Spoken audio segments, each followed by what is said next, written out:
Good morning. Today's little video is going to be about me fitting one of these Gaugemaster, or actually in the morning 4 of them, PM10 point motors. They're pretty simple. They've got to go underneath the baseboard and it's a pain in the rear end to do it. All of you who've tried this and maybe or not succeeded, you know what I mean. You drop things, you can't find the screws, you can't get the holes in the right place. It's just terrible. So this is the best way I've found of doing it.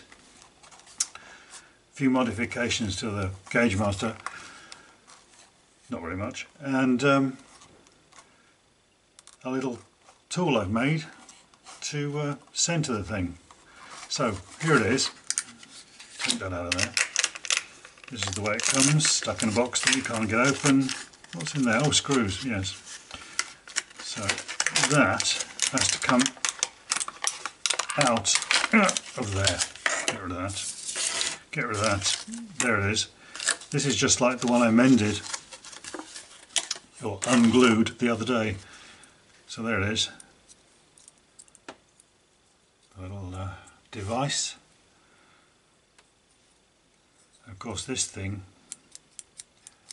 shoots up and down and gets lost, goes over to the right, to the left, and whatever it is. So what I've made to hold the little pin in one place or another while I do this is this little device here, which is just a rectangle cut out of plastic card with a hole in the middle, and the hole is in the middle. And what I'm going to do, it's about 31 millimeters by 17, and what I'm going to do is fit it in here, in there, like that. But of course it won't go in because of these little legs here. But I don't need those. That's for fitting a switch on the bottom. I don't need these because I'm not using a switch. I'm using electronic switching if I need it. And of course, as I said, I'm not going to for the moment modify my electro-frog points in such a way that they have an automatically changing polarity on the frog. I'm going to leave them as they are to see what they work like and see how long it lasts. I can always change it later, and I would like to see what happens if you just leave them as they are out of the box. So I didn't do that, so I don't need the next bit, which is I don't need these two centre legs, which I'm going to try and cut off with that. They're pretty soft. I have broken, silly me, a set of cutters, because these small cutters I am quite able, and so are you, I'm sure, to use enough force to actually snap the jaws off. Well, don't know where that's gone, but it's alright, it's off. And don't cut the pin off while you're doing this. And here is the other one, so just bend it a bit like that and just wobble it and it'll go through. So we've still got the 4 legs, so I could put the switch on, it still fits. I've tried it. So if I did want to put a switch on later, I could. And this little device, so I can get it on there, is going to go in. Let's get it in there. I can't get it. You can't even hold this thing still just to get the plastic on there. So imagine what it's like to get upside down under the baseboard. And this, which I can probably just get in there. Get in there.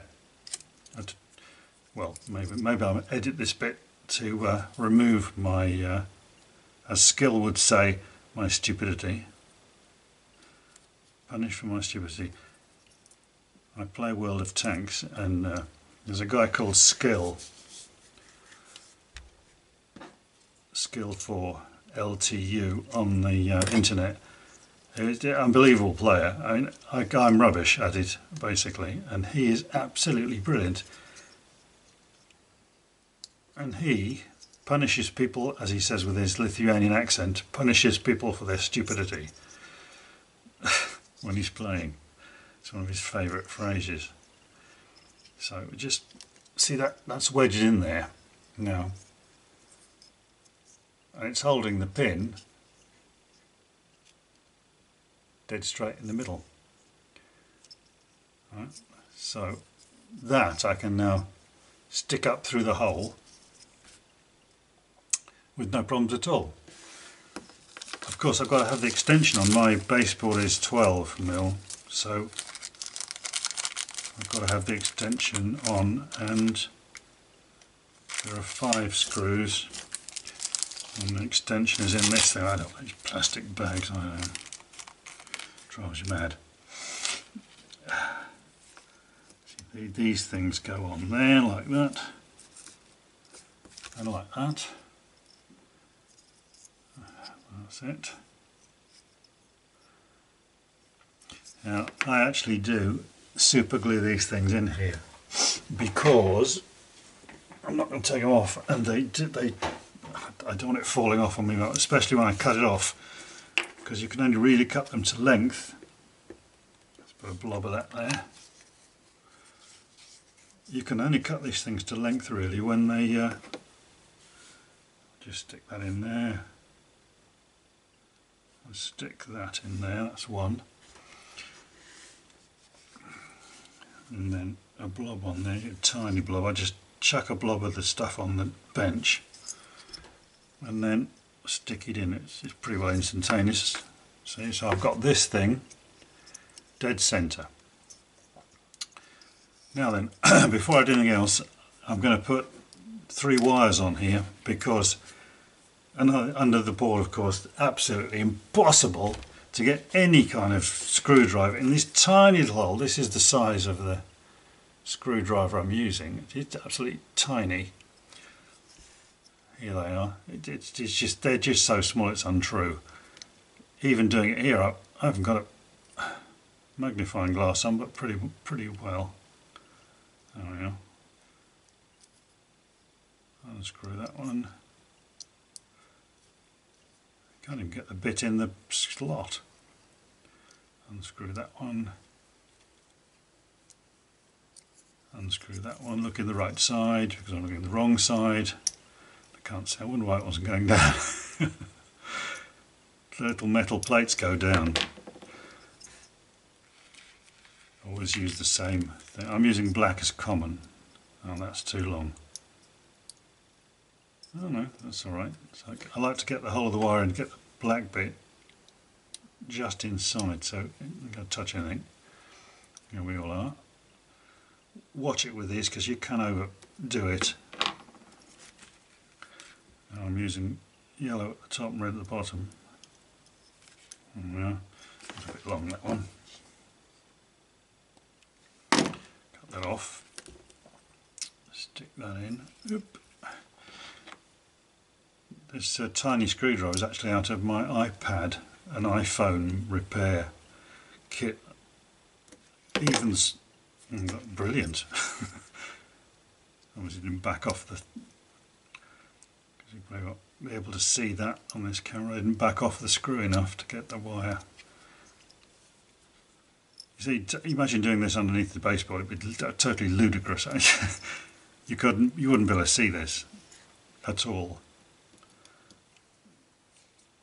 And so having this little dropper set on here, which by the way, I'm not, the other end of the wire is not, I'm not going to denude it at all, because I'm actually using these. They are telephone company connecting cables, this thing. I'm going to hold it straight, and the wire goes in there, and the other wire goes in next to it. There are 2 holes, and then you just push this red thing down in there, click, and not only has it got some grease inside it, and it cuts the wire, makes the contact and everything. It's used by the well, in my case, French television companies, telephone companies, to connect their wires. That's too long as well. So, dink. That's enough. Get in there, get in there. Thank you very much. I don't know what.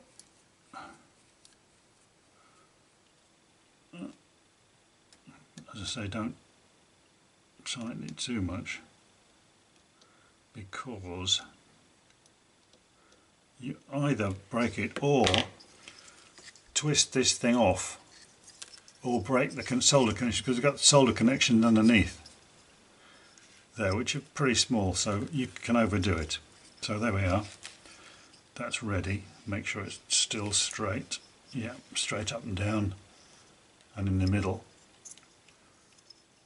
It's actually a smidgen off to the left, but yeah.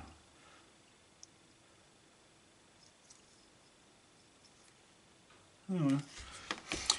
And now we go over to the railway to have a bash at putting this in. So here we are at the extension part. I'm holding this camera by hand, so I'm going to shake about something rotten. So I've got everything back in again, and I've cut holes underneath. What I've done, here's the motor, what I've done is cut a 10mm slot, not a hole, I just drilled smaller holes and filed it out so it's square underneath in the right place. And this is now fixed in, well, jammed in with 2 bits of plastic ridging there, so the thing stays in the middle, dead centre. The hole there is dead centre, yeah, and with this thing dead centre and that thing at the right angle underneath, which I've already marked out, I should be able to just push it up, mark holes, drill them, and then off we go. So let's see if it works. And so after a few minutes, I'll take these bits of plastic out, and the hand of God can actually action the points. This one is going to be a bit of a sweat because there's a great big lump of wood underneath it, a support member, so great fun trying to screw that in there. But I'll come to that later. And that's my system for the moment. Taking minutes, well, some minutes, rather than hours, and a lot of swearing and dropping screws and walking away from it and this, that and the other. I've done that one, and that one, and that one over there in something like 20 minutes, which would have taken me, has taken me occasionally all morning to do that. So that's your lot. Thanks for watching, and see you again.